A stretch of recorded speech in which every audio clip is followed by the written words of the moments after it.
So this is Louis, and I'm out here working a boring case. I will be for the rest of today, right by a busy road, which is distracting.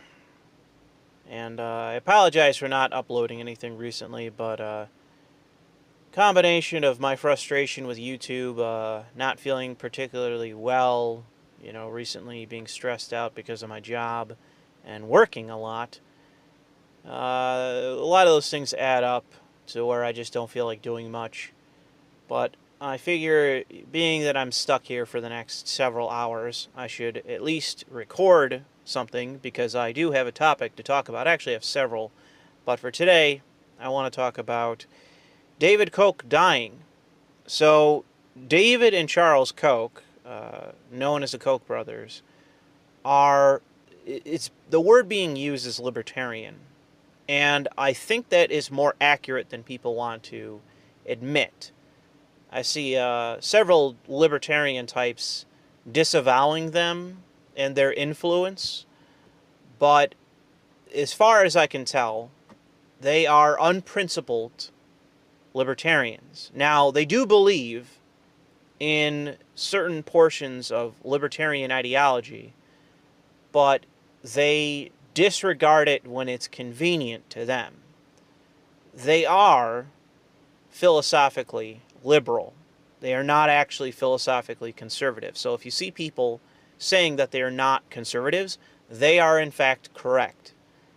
David and Charles Koch are not, or were, in terms of David, they were not conservatives. They are libertarians or philosophical liberals. The problem is that they are corrupt. They are corrupted philosophical liberals. And the easiest way for me to showcase that to you is their support for online censorship.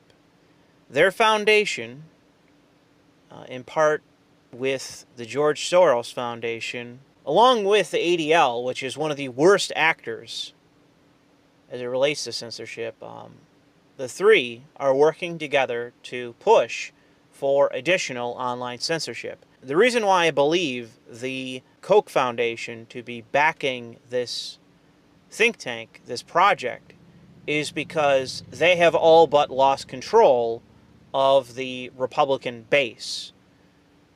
The Republican base are mainly composed of small c conservatives. These are men and women who are philosophically conservative, or more in line towards being philosophically conservative. There is a contingent of Republicans and of so-called conservatives that are philosophical liberals, identify themselves as libertarians, that may hold certain conservative beliefs, and I even hold certain conservative beliefs. But there is a very clear distinction between the two. So what do you do to the small c conservatives in the Republican base that don't like you and don't like what you believe and disregard it and don't want their, the politics of their party to reflect what you believe? Well, you censor them. In my view, that's why they're backing this. It's to shut up people like many of you that lean right and that are conservatives, or even if you are philosophically liberal, you're not utopian. They are ideologues. As I talk about this, I'm going to put some clips from Tucker Carlson in this, because he did a single monologue that was like 5 minutes long. To their credit, the Kochs have never been content merely to get richer. They are engaged intellectuals. They have a sincere desire to change the world. So for years, the brothers have been the single most important funders of Republican politics in Washington and the country. The Koch network of donors spends hundreds of millions of dollars every election cycle. Virtually every major conservative nonprofit in Washington takes Koch money, often a lot of it. Koch organizations train political organizers and candidates.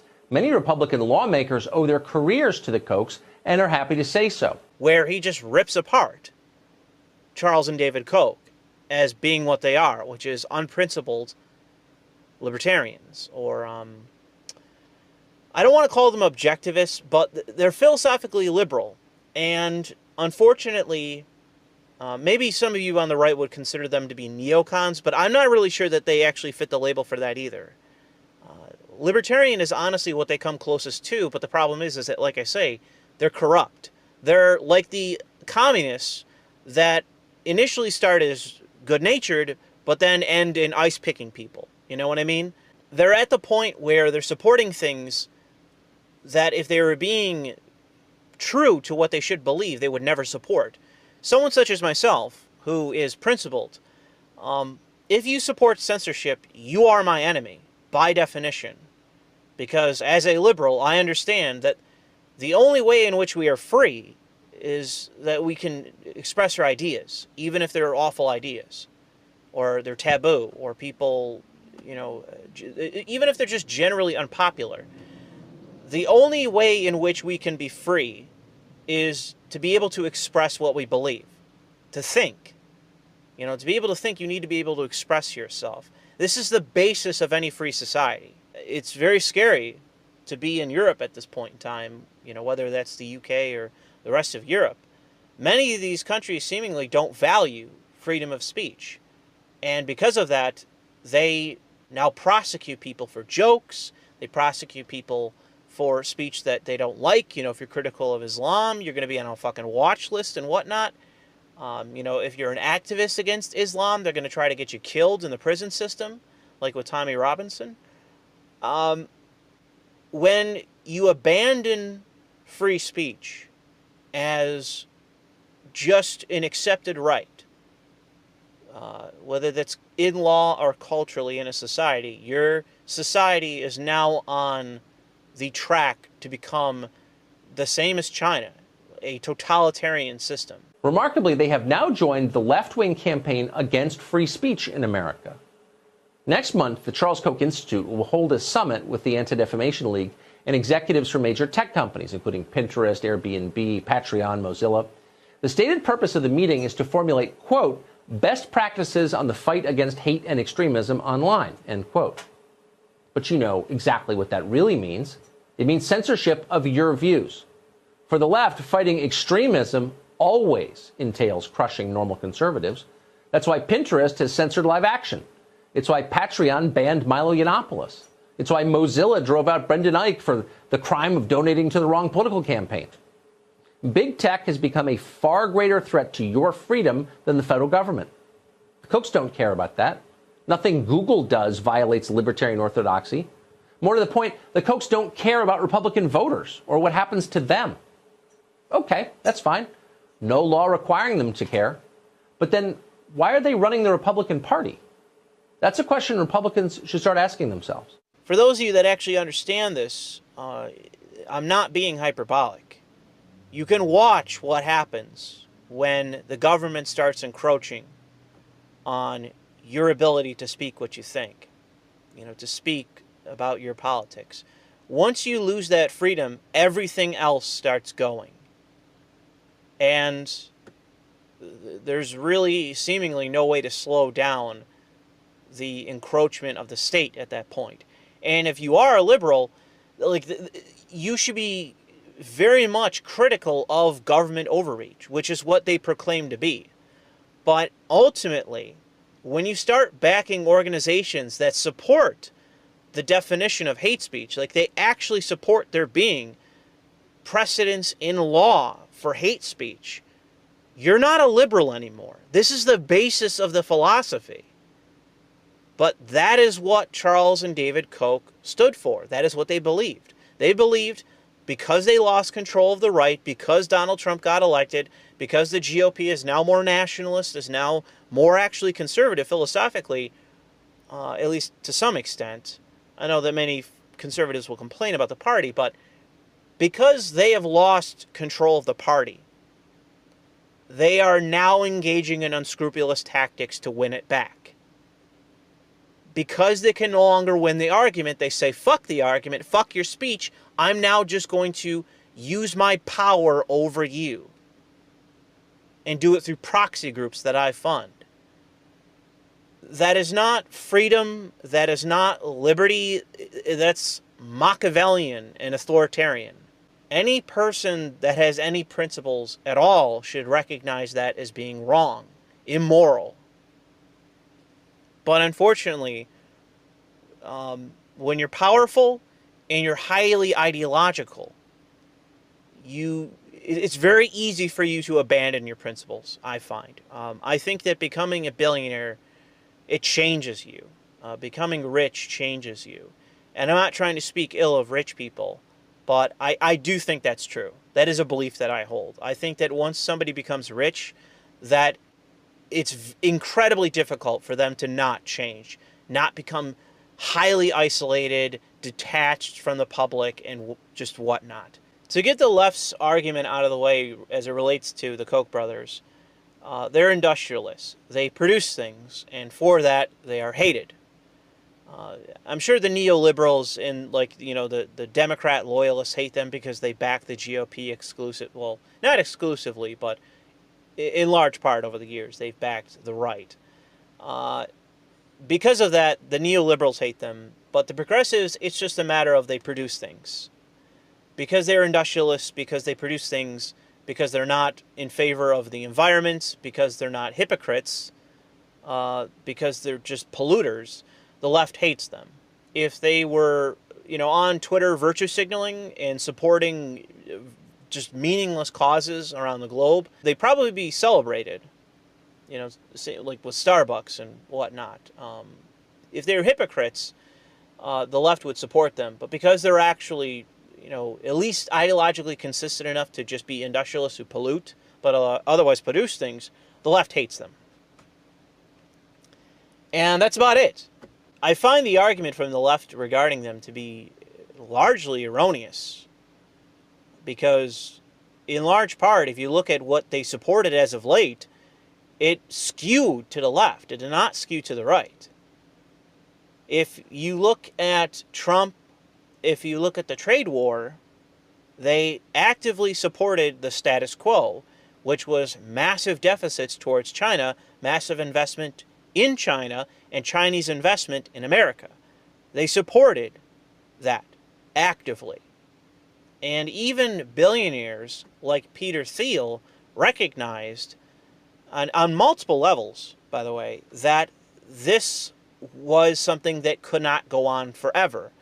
That because of the results of the trade war, it refuted the Friedmanites of that era. You know, what was argued what would come of free trade with China did not happen. You know, so much in terms of the consequences of free trade with China have been disastrous for the United States. Not everyone, not the fucking billionaires and investors. It worked out pretty well for them, but for everybody else, we got hosed. We got fucked. You know, if you're from a Rust Belt part of the country, you know, say whatever you want to about the unions and whatever else and cheap labor overseas. But I'm sorry, you know, I'm not in favor of investing in a country that is as despicable and totalitarian as China, and that includes the TPP, which would have included not just these other nations, but more importantly, Vietnam, which would have been just normalized trade relations 2.0. It would have been taking advantage of peasants in a communist shithole for the purposes of profiting billionaires. People who are already very wealthy. That is who would have benefited from this. The TPP would have just undercut China some more, but it would have just benefited the already wealthy and, you know, the corrupt government in fucking Vietnam.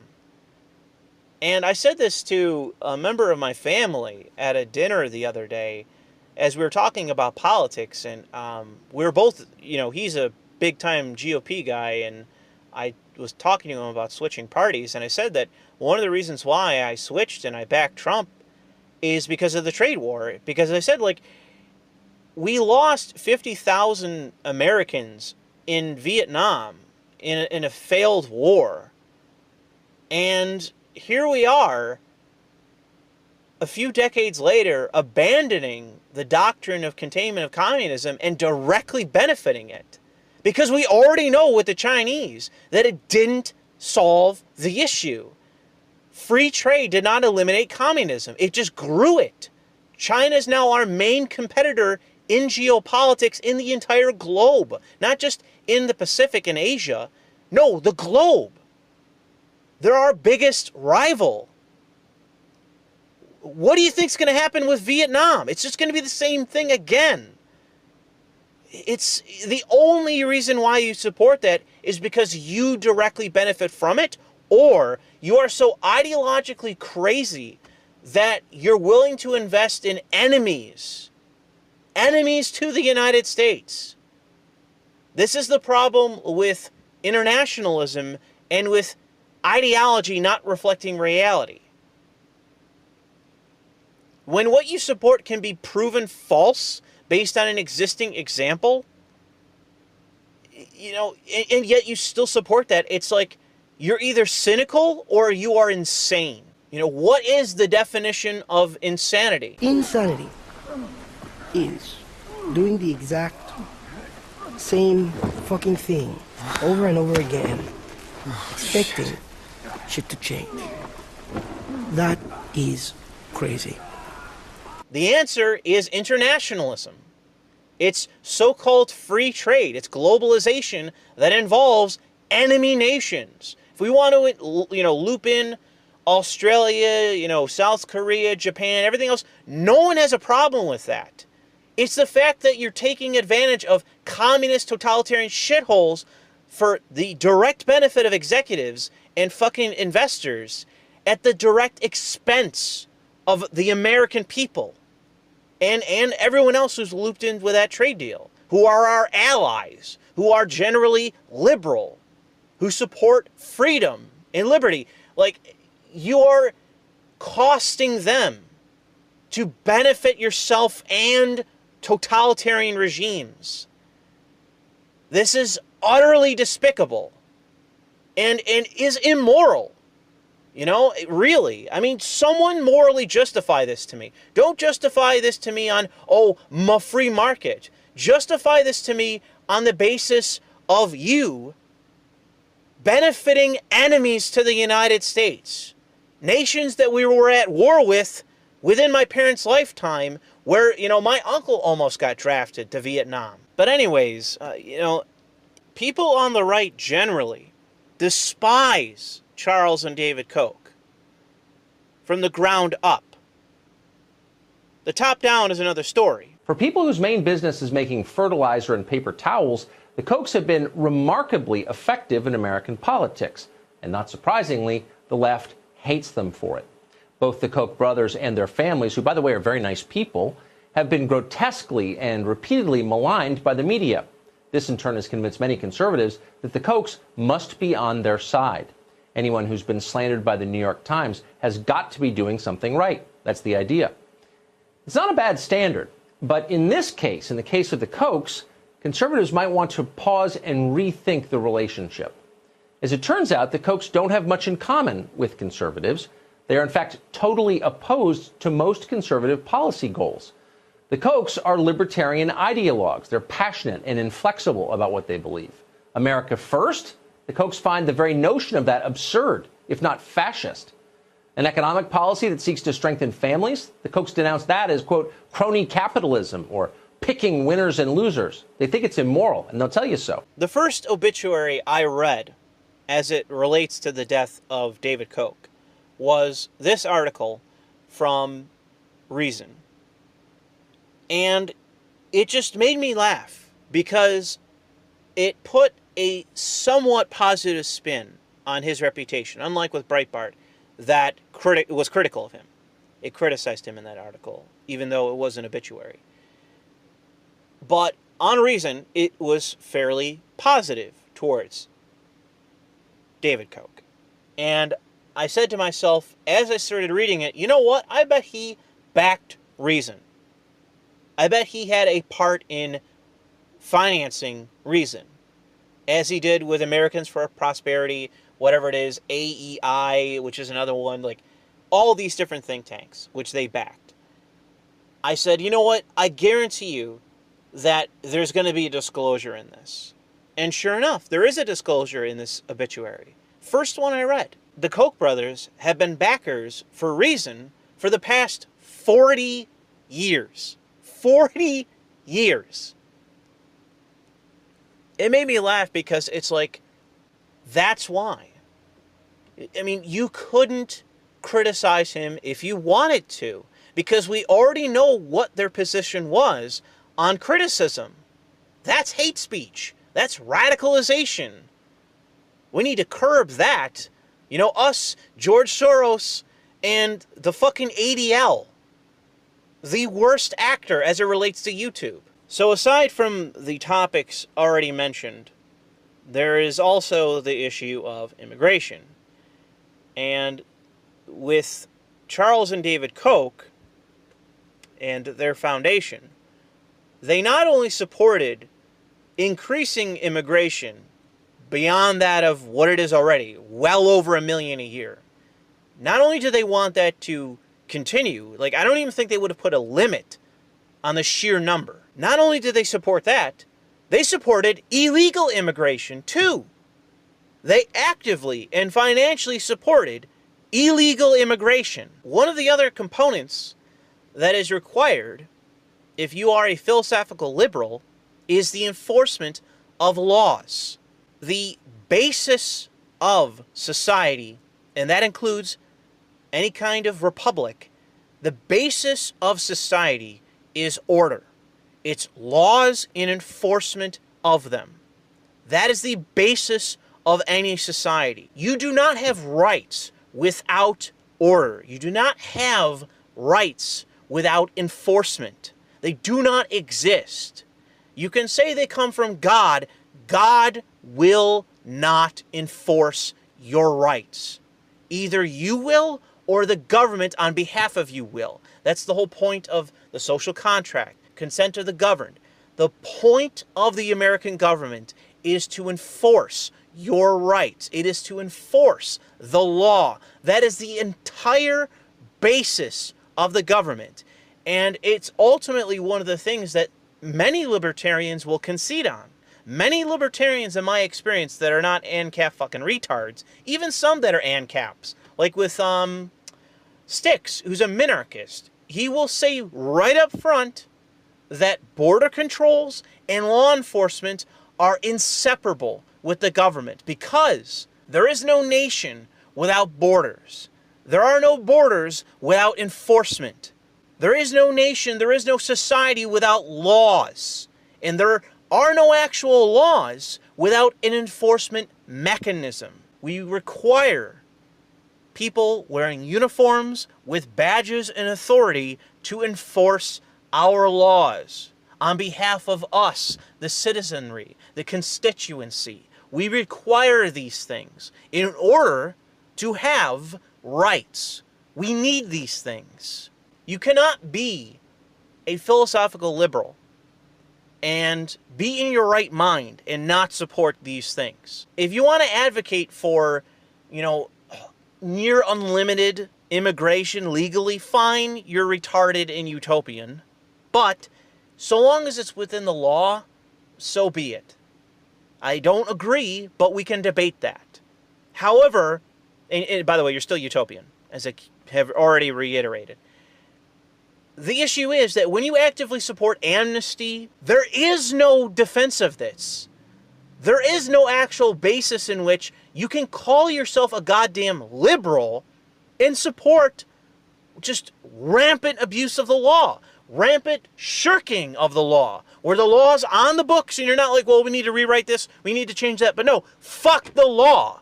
When that is, and you're putting money to that effect. Controlling our borders? The Kochs consider that racist. A few years ago, in fact, Bernie Sanders noted that the Koch brothers are far to the left of him on immigration. Open borders, quote, that's a Koch brothers proposal, Bernie Sanders said. And he was right. But in fact, it's more than a proposal. It's in effect what we have now in this country, open borders. And that's thanks in part to the Kochs. The overwhelming majority of Republicans want a secure border and less immigration. That's why they voted for Donald Trump. 2.5 years later, though, the border is more porous than ever. A tide of humanity is flooding in illegally. Republicans in Congress have done almost nothing to help with the situation. Why? Well, you can thank the Kochs for that. In 2018, Koch-backed organizations, the Freedom Network and Americans for Prosperity, pressured Republicans in Congress to use their limited post-election lame duck session to pass an amnesty for the so-called Dreamers. Going into this election, the 2020 race, amnesty remains the Kochs' top legislative priority. So if you're wondering why the Republican Party often seems completely out of sync with its own voters, this is why. Just because Al Capone runs some fucking soup kitchens does not make Al Capone a fucking philanthropist. And the same goes for the fucking Koch brothers. Just because you may do some actual philanthropy here and there doesn't mean that I have to get on bended knee and kiss your feet when you fucking croak. When any other day of the week, you're actively financially supporting law breaking. When you're undermining those in law enforcement and making it more dangerous for them. Like, there is no fucking defense for this. Really. I know I'm coming off kind of strong on this, but I mean it when I say that the basis of society is law and enforcement. You know, you'll hear it said law and order. That's generally the argument that's being made when people say that, if they're actually meaning it in a philosophical manner, not just as a slogan. Without the enforcement of the law, we have no rights. And to play with that is incredibly dangerous. And as it relates to the left, Ben Shapiro can recognize that. We can all recognize that. Oh man, the Democrats have lost their minds. But for whatever reason, as it relates to David and Charles Koch, no, it's totally fine. No, fuck you. You're being unprincipled. You're probably just receiving money. That to me is what this is. Like, as I pointed out with reason. I think that's what a lot of this is. It's people that are kissing feet for money. But anyways, hopefully I've made my point well enough in this. Why I viewed the Koch brothers, why I still do, because there's still one left, why I view them as villains. Because by their actions, they were not good people. They're not, you know, some conservatives that I'm in an argument with, let's say about traditional marriage versus gay marriage, something like that. We're arguing over the semantics of religious versus secular institutions and the law. We're arguing over bullshit. Oh, I'm pro-life. Oh, well, Louis, you're pro-choice. We need to argue about this. Oh, what do we think the Supreme Court precedents should be? Oh, Roe versus Wade. Oh, that was a bad, precedent set by the Supreme Court. What actually is the constitutional basis of this? Is it right? The penumbrum of whatever the fuck the line was. This is not an argument between two actors that respect one another and agree that the basis of this should be the law. This is a party that actively supported curtailment of your rights because that was politically expedient to them at the time. And otherwise, they're just looking to make as much money for themselves as possible. You can call that libertarianism if you want to. I'm not a libertarian. And I've never associated with that label, other than maybe cultural libertarian, because it's so tainted by someone like David Koch, who was unscrupulous, was unprincipled, who used his money as one big slush fund for cronies that were unprincipled, unscrupulous, and just did whatever the fuck he wanted for the purposes of him and his brother making more money for themselves at our direct expense. This is not a good person. This is not a moral, reasonable actor.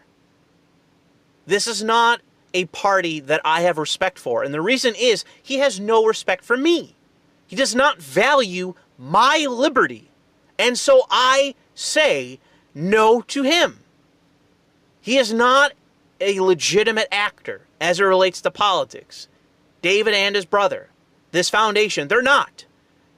And they can cut a check to me tomorrow if they feel like it. That's fine. I'll take the money. I need it. But the fact remains that that doesn't buy them an actual reputation, a genuine reflection of their actions. They are unscrupulous. They are unprincipled. They can call themselves libertarians. They are technically philosophically liberal, but they have no respect for the philosophy. They only serve themselves. But I'm going to leave it there. Thanks for listening.